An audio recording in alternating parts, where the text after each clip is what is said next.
선하신 하나님, 주님의 한량없는 사랑과 은혜가 오늘 우리의 삶 속에 가득합니다. 주님의 은혜로 우리는 호흡할 수 있고 생각할 수 있으며 주님께 나아가 기도할 수 있습니다. 우리에게 주신 모든 은혜로 인하여 감사드립니다. 이 시간 주님의 말씀을 묵상합니다. 이 말씀을 통해 주를 바라보고 우리 모습 또한 바라보게 하사 다시 경건한 삶으로 돌아가게 하옵소서. 주 예수 그리스도의 이름으로 간절히 기도하옵나이다. 아멘.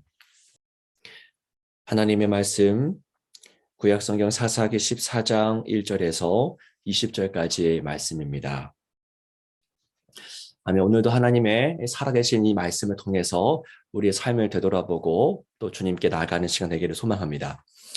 사사기에서 가장 강력한 힘을 가졌던 사사라고 할 수 있지요. 바로 이 삼손입니다. 주일학교 아이들에게도 그리고 세상 문화에 종사하는 사람들에게도 잘 알려진 인물이 바로 이 사사라고 할 수 있겠죠. 무엇이든지 언뜻 보는 것은 오해하기 가장 쉬운 길입니다. 삼손도 마찬가지입니다. 언뜻 보기에 삼손은 가장 위대한 사사, 가장 강력한 사사죠. 강력한 힘으로 수십, 수백의 적들을 한꺼번에 해결했으니 그렇게 보는 것도 무리는 아닙니다. 하지만 성경은 언뜻 보고 지나가지 못하게 합니다. 성경은 우리를 멈추어 세우게 하고 그리고 사건과 상황과 그리고 그 인물을 세세하게 바라보게 합니다. 천천히 보는 것이 묵상의 목적이죠. 빨리 보고 지나가는 것은 묵상이 아닙니다. 삼손이 블레셋의 한 여인을 마음에 품었습니다. 7절 말씀을 보시면요. 그 여자가 삼손의 눈에 들었더라라고 기록하고 있습니다. 여러분 기억해야 됩니다.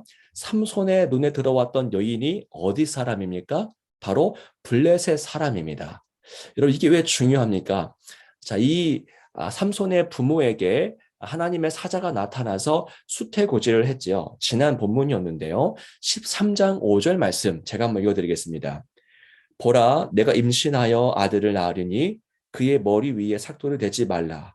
이 아이는 태에서 나옴으로부터 하나님께 바쳐진 나실인이 됨이라.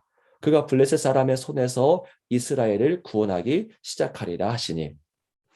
이 삼손은 나실인이었고 선택받은 사람이었는데 누구로부터 이스라엘을 구원하는 사람입니까? 바로 블레셋 사람입니다. 자, 삼손이 블레셋 여인을 좋아한다라고 했을 때에 이 삼손의 부모의 마음은 어땠을까요? 내려앉았겠죠. 수태고지를 떠올릴 수밖에 없었습니다. 블레셋을 치려고 태어난 아이가 왜 블레셋 여인을 좋아했을까 고민하기 시작했겠죠. 블레셋을 심판할 자가 블레셋 여인을 좋아한다는 것이 말이 되겠습니까? 이처럼 삼손은 자기의 눈에 좋은 대로, 오늘 본문에 나오죠. 자기 눈에 좋은 대로, 그리고 사사기 전체가 말하는 대로 자기의 소견에 따라서 행동하는 전형적인 그런 세상 사람이었던 겁니다. 자, 본문이 증언하는 또 하나의 사실이 있습니다. 자, 8절인데요. 얼마 후에 삼손이 그 여자를 맞이하려고 다시 가다가 돌이켜 그 사자의 죽음을 본즉 사자의 몸에 벌떼와 꿀이 있는지라.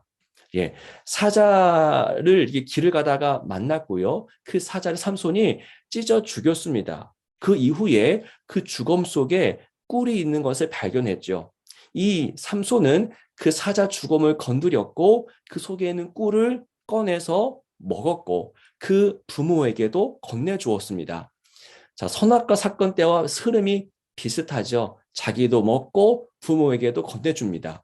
여러분 삼손은 어떤 사람이었습니까? 나실인이었습니다. 나실인은 포도주와 독주, 그 머리에 삭도를 대는 것을 피해야 되고요. 모든 부정한 것을 만져서는 안 됩니다.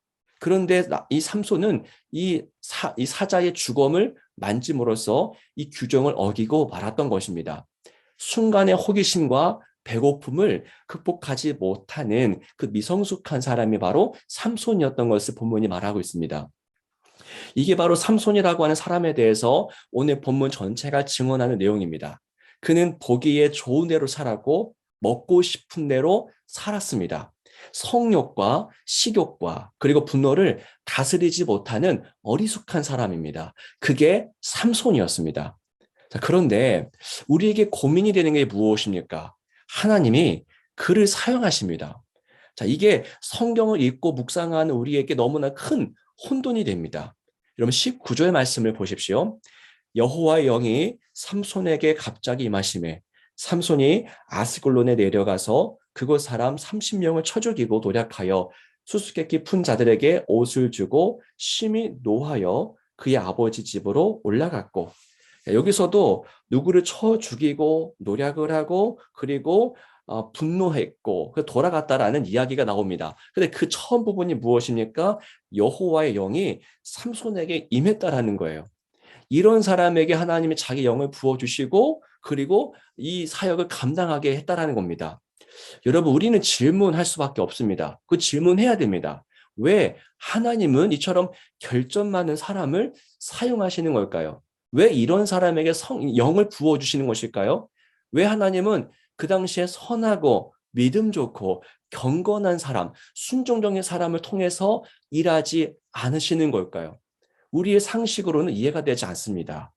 하지만 여러분, 이 데이비드 잭민이라고 하는 사람이 이렇게 설명한 바가 있습니다.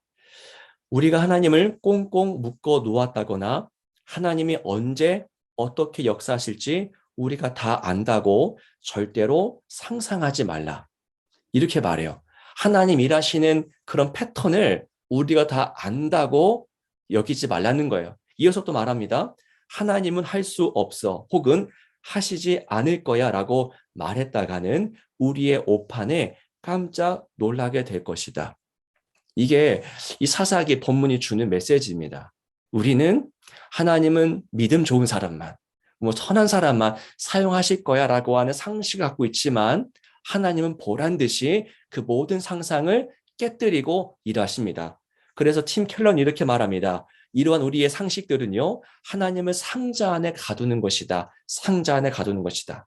하나님은 우리의 뜻대로 제한하는 것이다 라고 말했습니다. 여러분, 반성하게 됩니다. 자, 우리가 하는 일들이, 우리가 하는 사역들이 열매가 생기고 잘 될 때가 있습니다. 그럴 때 우리는 착각할 수 있겠죠. 우리가 하나님께 신실하게 섰구나.